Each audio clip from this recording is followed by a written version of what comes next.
Life happens, and not always the way we expect it to.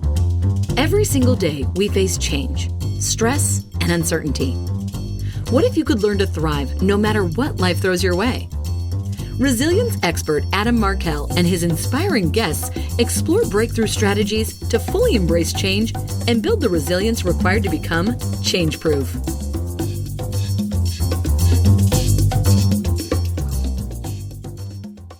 Hey everybody, welcome back to another episode of the Change Proof Podcast. I'm your host, Adam Markell, and I am so excited to be in the seat. I haven't had a podcast in a couple of minutes, just through the summer and through the summer and all that good stuff. So we're back at it, and oh my God, this guest that I have today, you're absolutely going to be blown away by her. She is spectacular, and just has a great mind, an amazing mind, and a beautiful spirit and way about her. Let me just read a little bit about it, and then I'm going to jump right in with my first question for Amy Woodall.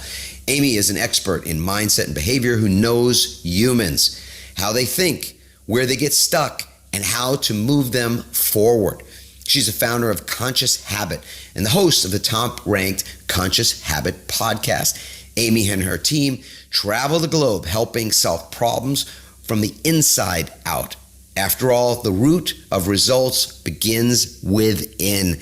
Amy, thank you so much and welcome to the show. Okay, Amy, so you've got an impressive life history and really interesting bio. I mean, I read these things all the time, so do you, and you hear them all the time, and it's kind of like maybe even become immune to it at a certain point. It's like, oh, somebody's reading my introduction again. It's like I'm not even paying attention. So the question I've got to ask you has nothing to do with that. This is perfect. What's one thing that's not a part of your introduction or your bio that you would love for people to know about you at the start of our conversation?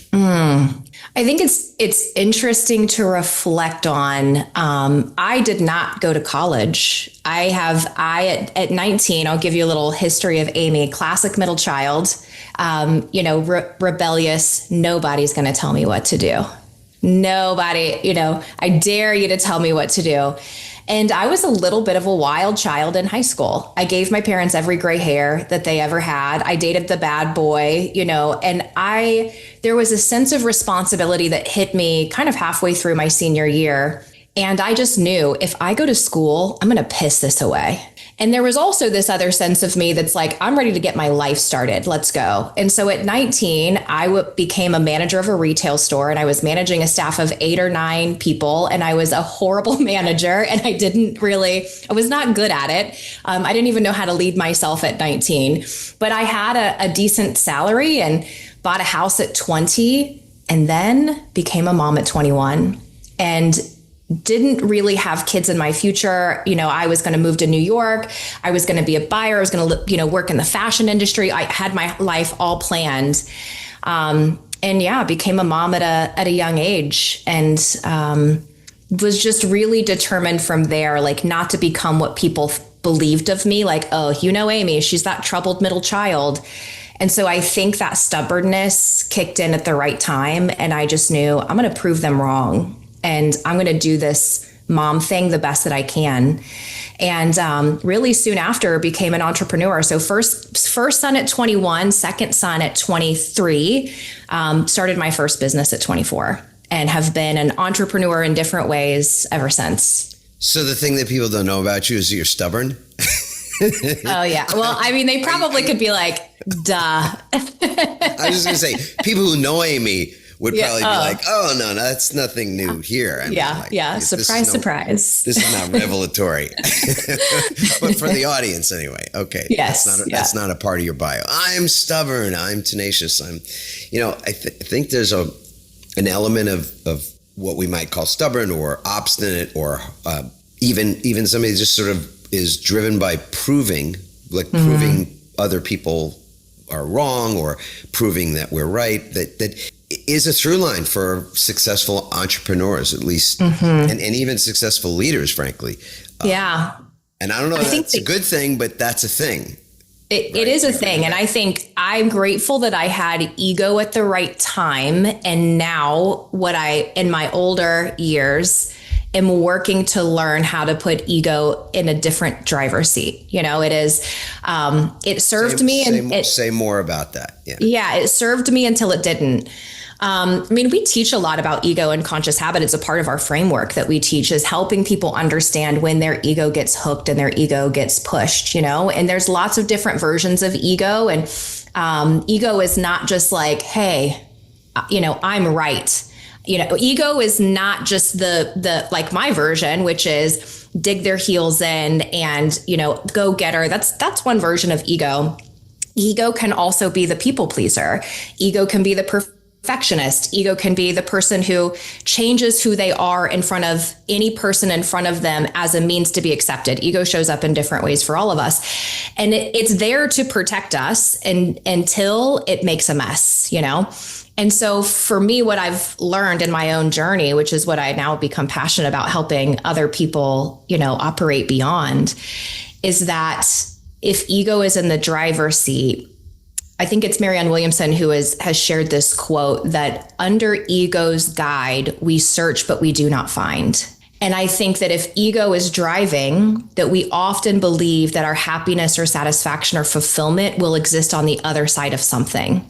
And I did that for a long time on the other side of, when I make six figures, I'm going to prove I wasn't a statistic. I'm going to prove that I didn't need that college education to be successful. And guess what? I hit it. And I think I felt elated for 5.2 seconds before I kicked that damn can down the road and was chasing it again. And I kept doing that over and over again. And I was meeting other people who was doing the same thing, and I started to see like, oh, this is ego. Under ego, we seek, but we do not find. I want to know how ego has made a mess. Like when you said that earlier, I found myself sort of stuck in that spot where I'm going, okay, so what's an example of, and everybody has an example. So anybody listening to this is like, well, think, as you're listening to Amy, and maybe you're curious to hear what she's about to say. And I'm of course giving her time to think about how she wants to approach that. Think the same thing for yourself. Like if ego has ever made a mess in your life, what does that look like? So, but Amy, to you, while everybody else is going through that process. Yeah, I want to just iterate. I don't think it's all bad, right? Because there's plenty of great things that ego has gotten me. But when I have here's the way that I look at ego. It's a bit more from a spiritual perspective than it is, a therapeutic perspective. It's a bit more aligned with, Michael Singer and Eckhart Tolle than it is, Jungian principles necessarily. But I know that when I have not had a good relationship with my highest best self, the part of me that knows it doesn't have to prove, that part of me that when I was born on this planet, I don't know about you, Adam, but when I came out of the womb, I'm pretty sure I wasn't looking at, the cradle next to me saying, dang, I don't know. I wish I had, dark hair like them, and I wanted brown eyes, and, I weigh how much? Man, I got a big butt. I had no qualms about myself, And I'm pretty sure that when I kick the bucket someday, whenever it's my time, the people who love me the most will remember what's true about me, not how much money I made, how much, how often I was in the gym. They're not going to remember any of that shit. They're going to remember what was true about me, which is this connection to a higher, more consistent place within myself. That version of me knows I have nothing to prove, but that I can for fun, because hey, that's why I'm here to create. I'm here to build a business or help people. And so the way I equate it for, myself and also coach other people too, is like, what are we making the icing and what are we making the cake? Because my ego's version is high achievement. It feels like I have to achieve in order to be good and worthy. But if I know my own worthiness, if I build a good relationship with myself, because I'm stuck with me every second of every day for my entire life, I cannot escape my own being. Terrifying. But if I can build a good relationship with this constant home within myself, then all of that achievement gets to be the icing. And if it's the cake, I'm still really damn hungry, and I'm likely making some outside source responsible for that. So the mess that's been made has been mistaking that I would earn some sort of worthiness or fulfillment in some future event or box checked outside of myself. Yeah.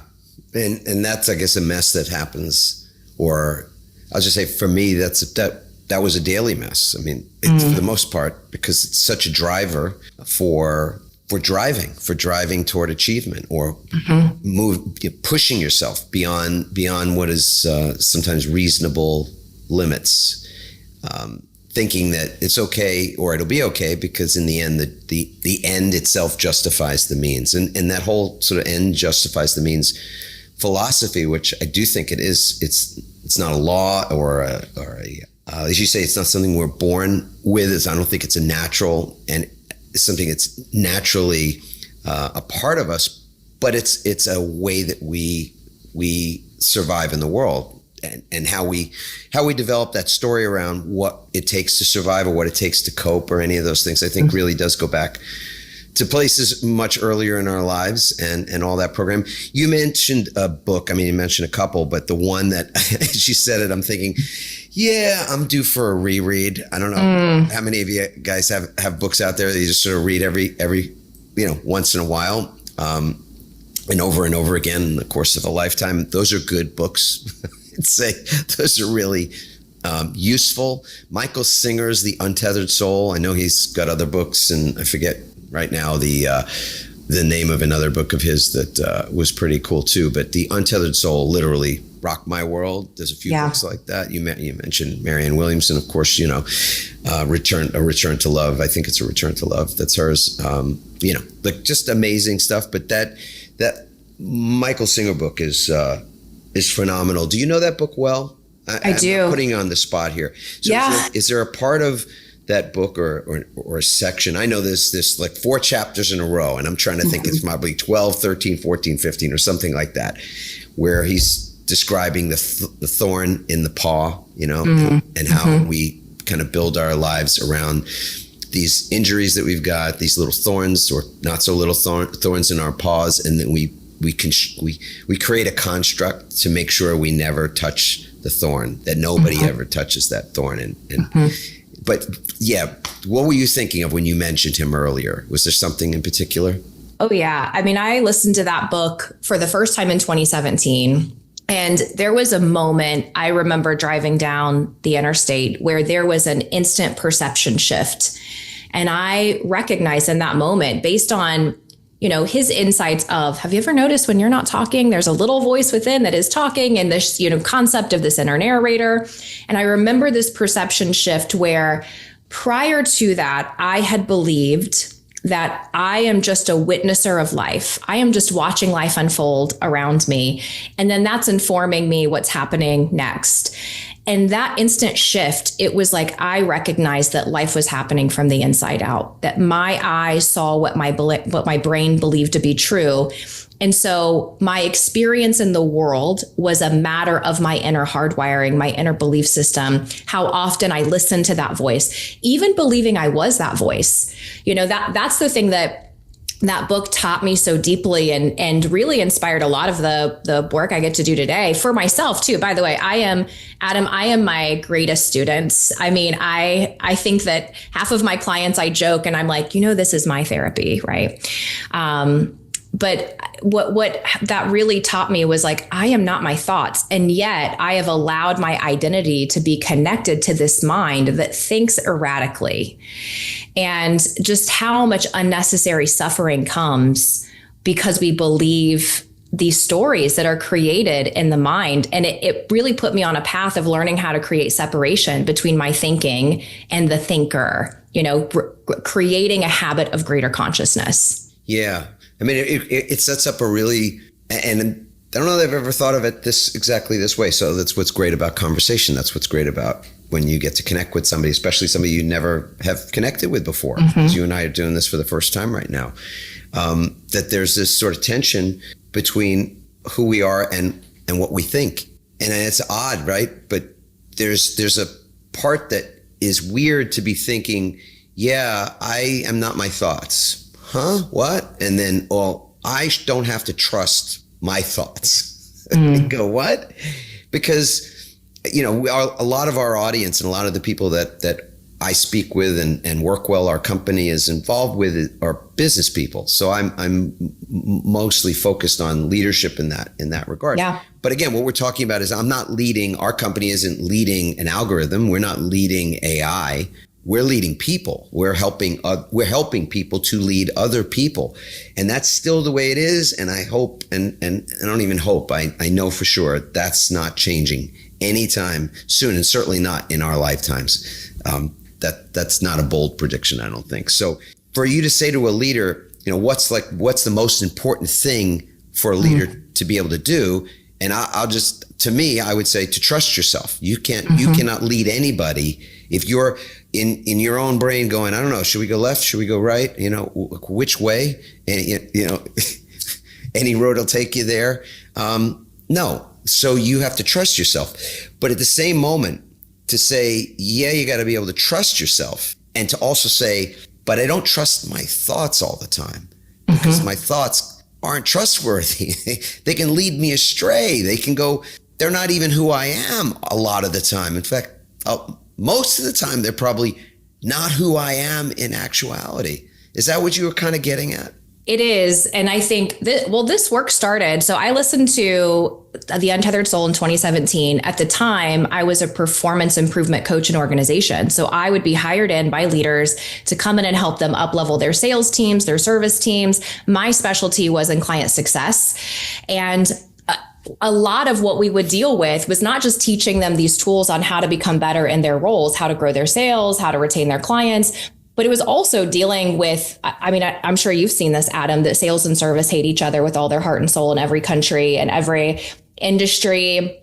There's always finger pointing. They have different purposes. They have a different mission. I mean, they do. They do. Yeah. And there's I remember I was standing in a conference room at a hotel in the middle of Amsterdam, teaching, coaching a room of applications engineers from a big transmission company here in the US. And when I asked this German man if sales overpromised on their behalf, I realized that the F word translated flawlessly in all languages, and it was well loved by everyone. And also that, sales and service kind of like have this frustration, this kind of love-hate relationship. And so along this path, I was on my own journey of learning, how do I navigate this thing called me that I'm stuck with every second of every day? No matter if life feels good or bad, I'm the one constant. So I began teaching this in organizations. And what we saw was the root of result, or the root of problem, begins in the mind of the person. So of course, challenges are going to show up in organizations, but the story that we then layer on top of it is based on this 95% of our unconscious hardwiring. And for us to be able to take a step back and do some self-leadership first, because there are a lot of problems that begin to be amplified that purely started in the mind and do not exist in reality. So for leaders, it is, if you're getting mad, frustrated, you have this need to control, you're ready to send the scathing email, have the meeting, etc. There is some internal connection of, what am I believing to be true right now? Is this fully true? Really being able to collect the evidence and help us detach some of that ego story. Ego gets hooked when it's threatened, that might amplify problems and challenges in your organization. Yeah, that just tracks so well in my experience, just what you're talking about. In fact, it's probably the hardest thing for somebody who's accomplished to slow intentionally and effectively slow their thinking, slow their reaction to their own thinking, and that is like, okay, well, we got to get shit done. There's things that have to happen. And so in the book the last book I wrote is called Change Proof, and it's about change and about navigating change. And it came out right as the pandemic was winding down. But there's a part of it that's really a method for dealing with what you just described. And that's this, what we call the PAC, or the pause, ask, choose. And that pause piece is really tough. I mean, your book, I believe, is Conscious Habits, and your podcast is Conscious Habits. The podcast is Conscious Habit. The book it'll happen at some point in time, Adam. Okay. But I feel like you said that for a reason, as another reminder from the universe. No kidding. Oh my God. I didn't even realize I was doing that, but yay. The universe just spoke through me today. The best, nothing better than that. This podcast, which is called Change Proof, based on that book, was for the first 150 or so episodes called The Conscious Pivot, which was the first book I wrote called Pivot. And so this was, so you and I are like, we're soul, you know, we're related, let's say, for sure, because that whole idea of how it is that we pivot our thinking and what that looks like in moment to moment. Somebody once said, I don't remember who it was or where I read it, but I mean, it's just, I think, brilliant, that the only work we really have to do is to get this moment right. You let that sit for a second, right? Simmer, or what would my daughter say? She'd say, that's got to marinate, like marinate in that, you know, with everything going on in your life, every hard thing, every frustrating thing, everything, whatever it is, all the good stuff too. But if all you ever had to think about, dare not say worry about, was to get this moment right, talk about chunking something down to its simplest and usable form. Because in the moment, would you hit send on that crazy email response? Would you stare at somebody passive, you know, that passive aggressive look in your eye, like, or you unload on somebody, or whatever, like all the ways in which we are cruel and mean and unlike whatever we believe our essence is. I don't have a problem in saying my essence is spirit. And for somebody else, maybe that's not how they view themselves. But whatever you think your essence is that you? Is that really you? Or was that just that thought that said, I need to set this person straight, or I'm pissed off for a variety of reasons that have nothing to do with this situation, but this is about all I can take. And I'm absolutely fucking done right now. I am finished. And so and you go, is that the only option you've got in that moment? I mean, because workplaces, and you worked in this space, so you know, these workplaces today are more toxic than they've ever been. And that is an overused word. I'll say people are not being cared for, looked after. And that is why they are doing so poorly in that space. And that is not a made up story. That's not hyperbole. Every statistic you could pay attention to and ought to is telling us that that's the case. So I know the work you do is so important. I want to know more about the future book that's based on these conversations that you have. Describe for us what a conscious habit is and why that is so important to you that you would make it a part of your life's work. So I whittled down. I started teaching this in organizations under a different company, and clients would come to me and be like, we can't find this. You know, where is this information you've been sending? It's not online. It's not in the learning, system. And I'm like, oh, it doesn't really exist there. You know, this is like something I've just brought to the table. I felt like, as good as training was, I personally felt like we're putting Band-Aids on things until we can help people see where the root of the challenge really begins. And so I had a client challenge me and, said, well, what are you going to call this thing? Are you going to do something with it? And I didn't really have a methodology at that point in time, but I sat down and said, what's my own practice here? When I am out of alignment, and I'm in a spot where I'm making the world responsible for my happiness or my, whatever experience it is, when I'm making the world responsible for that, what is my go-to to bring myself back to a more conscious state? And the pieces are really simple. Number one is awareness. It's just, where am I right now? What am I thinking? What am I believing to be true?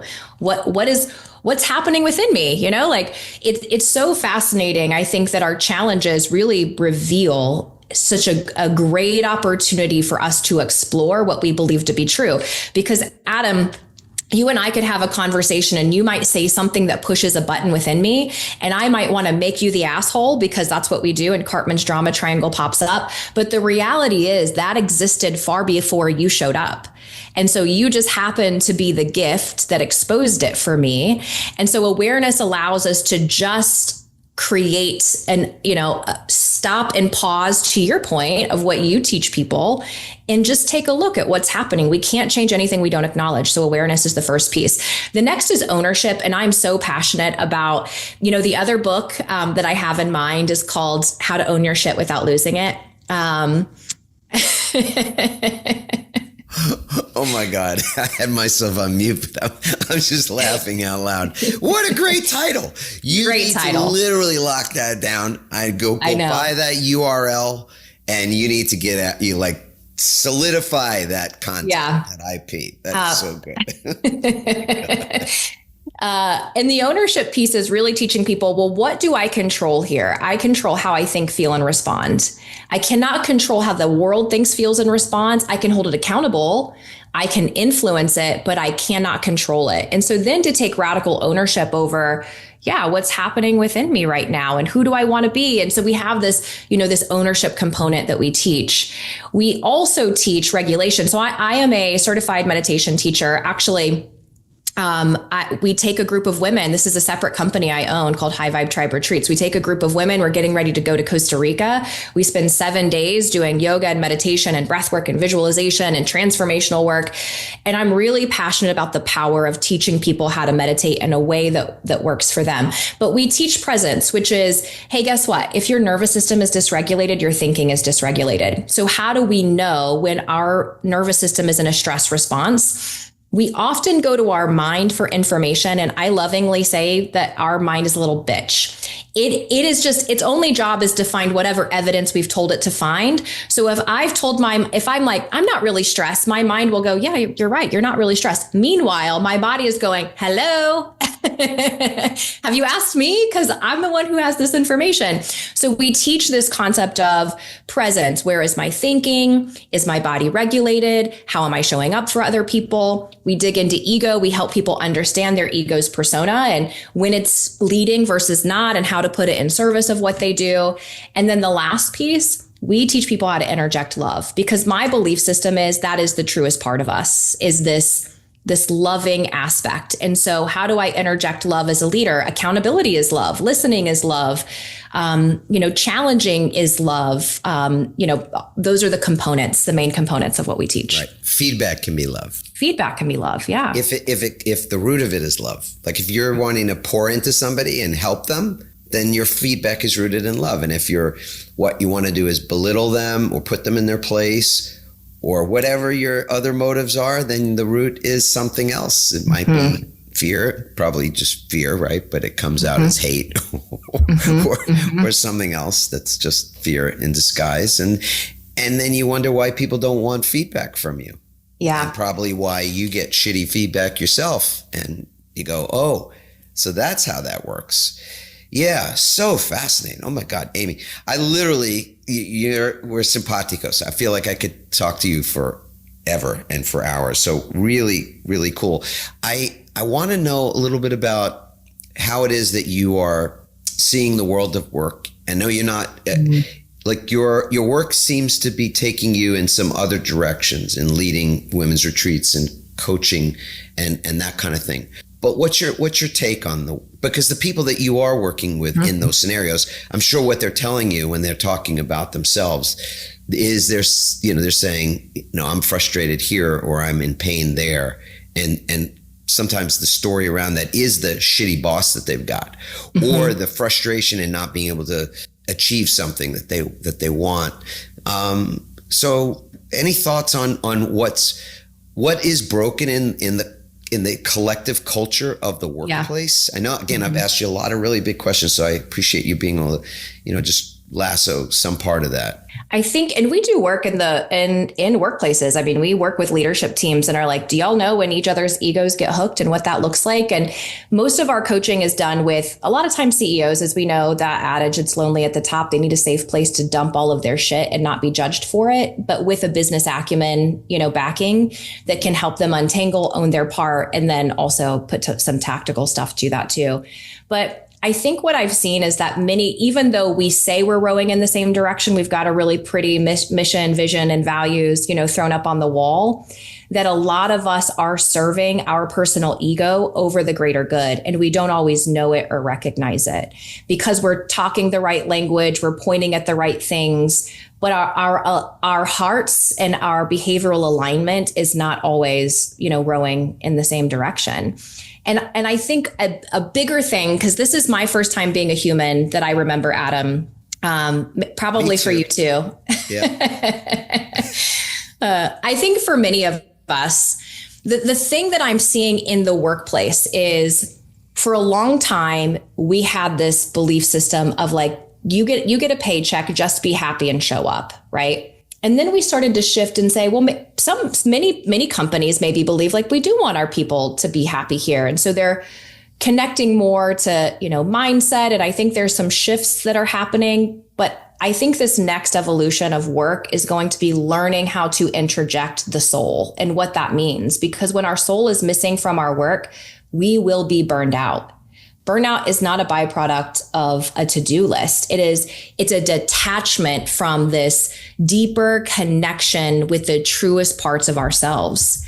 And so I hope that is the next wave. Is we've got the mind and body. We started with the body, show up, do the work. We're starting to interject the mind and giving a damn about how people feel in the workplace, right? How they think about their work and giving feedback surveys. But we got to get the spirit involved for us to continue to really evolve the work that we're doing as well. Yeah. I was watching an interview with Spike Lee, and he was talking about his new movie, which is a really killer movie, by the way. And he was talking about part of the work he's doing is teaching a film class at NYU. He's a professor, in addition to all these other things he's up to, which is, quite amazing. He's definitely one of those people that just has tremendous amounts of energy to give and seemingly no sort of off switch, which is great, I suppose, at times. And he was talking about what he speaks to his students about often is, really putting in the work. Like he's saying, there's an opportunity to really put in the work, but you also have to understand that and I'm paraphrasing now, if you make hard work of it, you won't enjoy it. You won't be able to stay the course because he had lots of times in his career where he was going no place and it took a long time to get someplace. And then even when you get someplace, as we all know, you get lost again. I mean, this is life. This is what happens. You're always getting lost at some, it's part of it. Right. But you got to find yourself again and keep going. And he was, so at his age, and that's the good thing about age, and probably the only good thing, it's that you gain this wisdom, and you do, because life teaches you. Unless you're completely oblivious, which I don't think most people are, then life teaches you. So you do have something to look back and go, oh, that's interesting. That makes sense. So I think he's coming from that place where he's saying, yeah, you got to really work your tail off to succeed, but if you don't enjoy it, well, what will be the point? It's somebody else's quote, other than Spike Lee, but it's like if you're sort of if you're so intense about success that you are in fact so wrapped up in that space that you will ultimately, even in the pursuit of that success, miss it. You will invariably miss what you think is the definition of success because you're so intense about getting there. And so, again, that's one of those little fun things that you can try to balance on a pin, how to be wanting something, but at the same time also allowing for it to be, to not be attached to it at the same time that you're wanting it.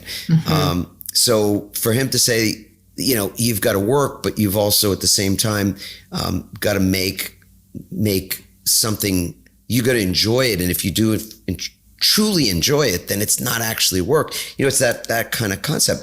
And I think what you just said really strikes me as very similar to that the soul, that if you don't, and I wrote, when you said when our soul is missing from our work, that's collectively, that's a problem. So, and that's something we get to have some control over, at least from the standpoint of work, our own work in the world. We get to decide whether or not our soul is present, but we can feel the soul of our own work. And that's not a definitional thing, I don't think. We have to explore that for ourselves and figure it out. I was a lawyer for 20 years. I wrote a book called Pivot because I needed to get out of my head some of the things that I was going through as I was consciously choosing to get out of a profession that had been good to me, that from a lot of different angles, but was destroying my soul. And so it's like you said, if your soul isn't in it, then where are you? I mean, I think Jesus was probably the one that gets credited with saying, you lose the whole world. Like you can have the world, but lose it because you've lost your soul in the process.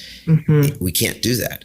I feel like that's a crisis of the corporate world today, is that it has in many ways lost its soul. It is. And I think it's, back to the ownership or owning our shit. Like there is a big portion of that is ours to own. And then it's also on companies to be conscious about that, of like, how do we really help humans flourish here? And how do we provide this opportunity? On the individual level, we do have to constantly remind ourselves. And I think especially in the US, like we have a very intense, we are very high achieving, move, go, push. And all of us have that reflected back to us when we travel anywhere outside of the US, because they don't operate, you go, they're like, oh, we're on island time. Oh, laid back. They can tell that the American within us, because we're impatient. Come on, I've got somewhere to be. We have to really remind ourselves that we are human beings, not human doings. And that relationship with the being is such an important, special, connective relationship that is different for all of us. And when we're connected to it, we can also tap into the wisdom, because I think with age, we get perspective. Wisdom is when we can sit quietly with our experiences and hear, the whispers of truth that comes through. Wisdom whispers, the ego yells, And so building this really beautiful relationship within yourself. And I mean, the other thing we're faced with, Adam, is like, we've got these devices that constantly keep us distracted from being with us. I mean, the discomfort of standing in line and not looking busy. I'm a very important person. I have email to check. Like, just the discomfort of being is a huge part of what we've got to learn how to strip away and lean into. And by the way, I just went on a 3-day silent meditation retreat that was no phones, no talking for 3 days. I haven't shut up about it since I got back. you all the words were pent up. All the words. Well, I think the greatest teacher is like, I could not think of the last time. And I've been an avid meditator for 10 years. I meditate oftentimes twice a day.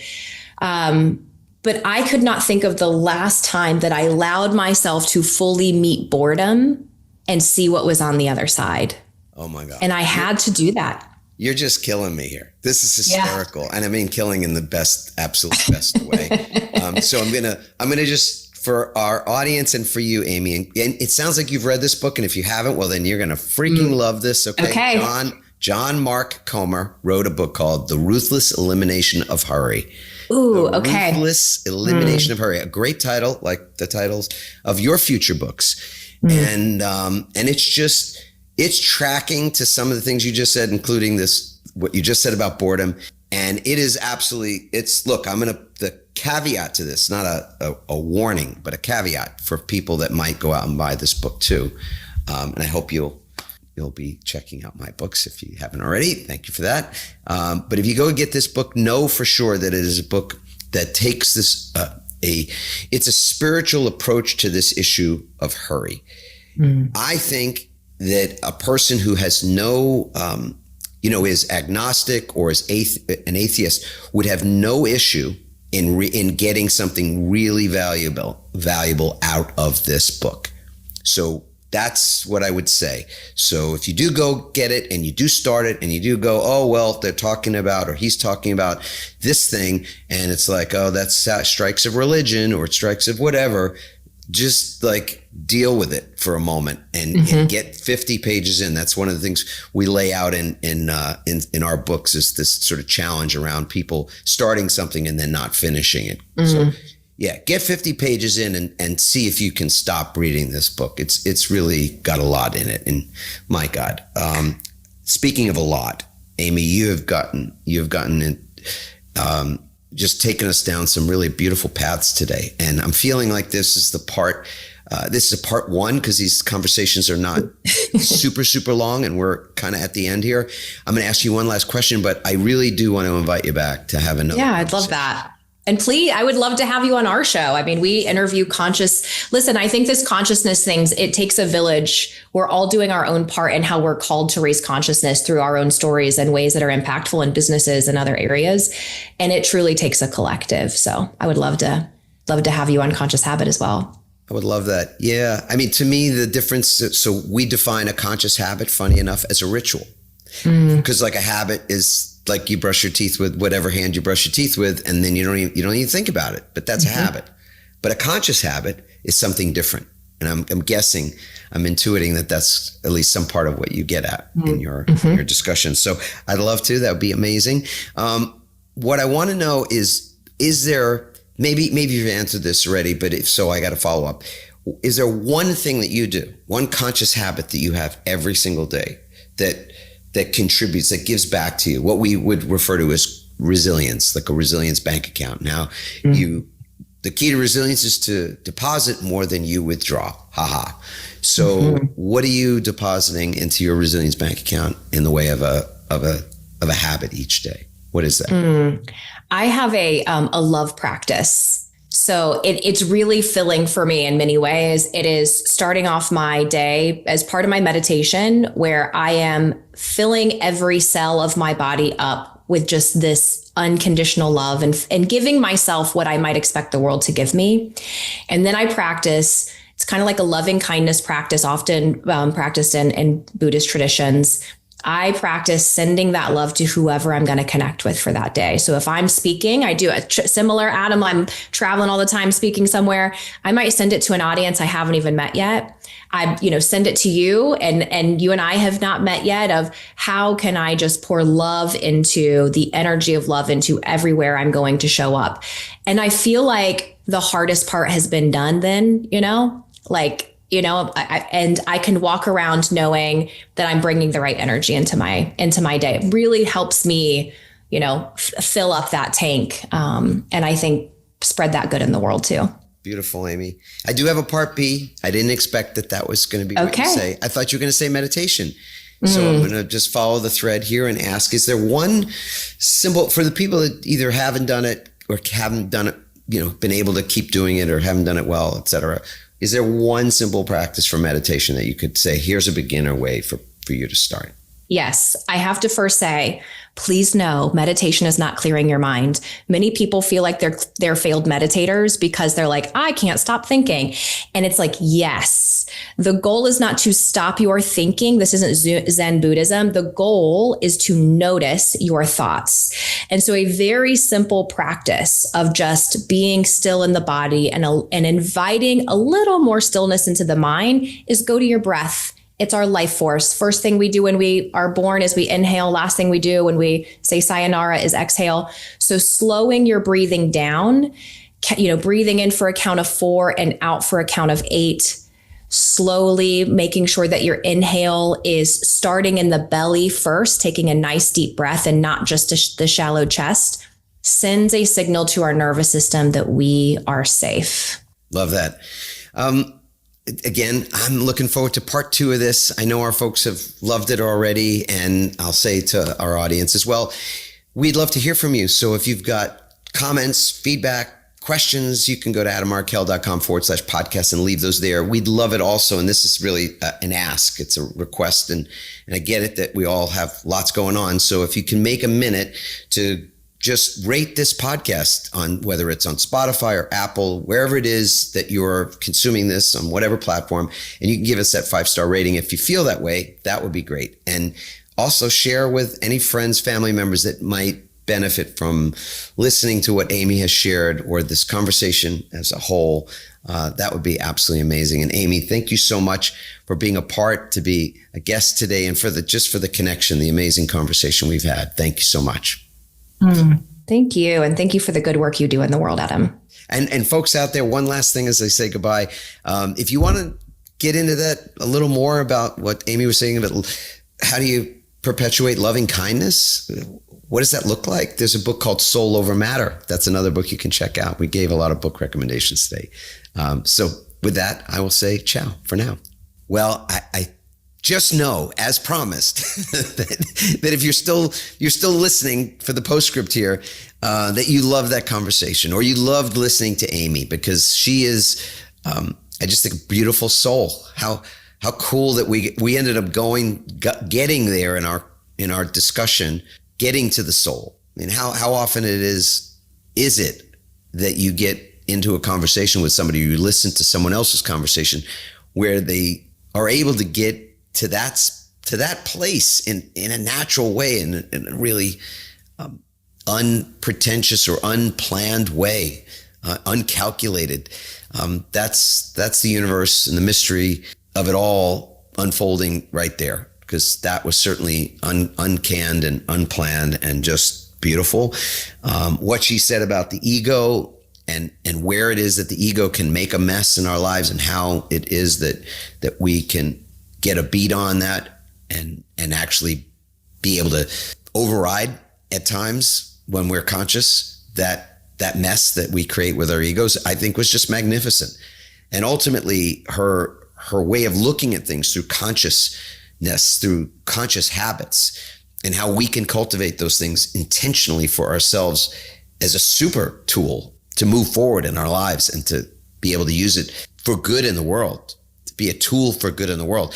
Again, I think is just magnificent. So I was leaning in so heavily to the references that she was sharing with us, and the books and the work of Michael Singer and others, and really just thinking about where we are in our world right now, where we are in the business world, where we are in our roles as leaders, whether we're leading teams, other people, our own self-leadership, et cetera, the leadership in our families and among our community. And there's no question that we need to be more focused on cultivating our souls and the collective soul of the organizations that we're a part of and the communities that we're a part of. So I'll just say, if this is an episode that really resonated with you, please share it with a friend, a family member, a colleague, somebody that would benefit from hearing just how Amy was communicating, the way she was communicating, what she was communicating, and just the overall feeling of it, I think, is a feel good. It's a feel good episode. It's a feel good conversation. It's one that I think is also packed with things that you can do next. So where do I go from here? What's my next step? And there were books mentioned and other references, including getting after more of what Amy's talking about by going to her podcast, The Conscious Habit. So with all that, I want to just thank you again for being a part of our community and for all the way that you show us love by showing up. And we do what we do here to create a relationship with you, even though we may never meet you or see you or even hear from you. If we do hear from you, that's amazing. And I look forward to that with your comments, questions, thoughts, anything is really well met here. And thank you so much for being with us today and always. With that, I will say ciao for now, and we'll see you next time. Thanks for listening. We hope you now have even more tools and greater insights to build resilience and become change-proof. Remember to leave a review on Apple Podcasts, and you may be featured in an upcoming episode. For more resilience tips and strategies, including support for building change-proof teams, visit adammarkel.com. To get your own free resilience assessment, go to rankmyresilience.com.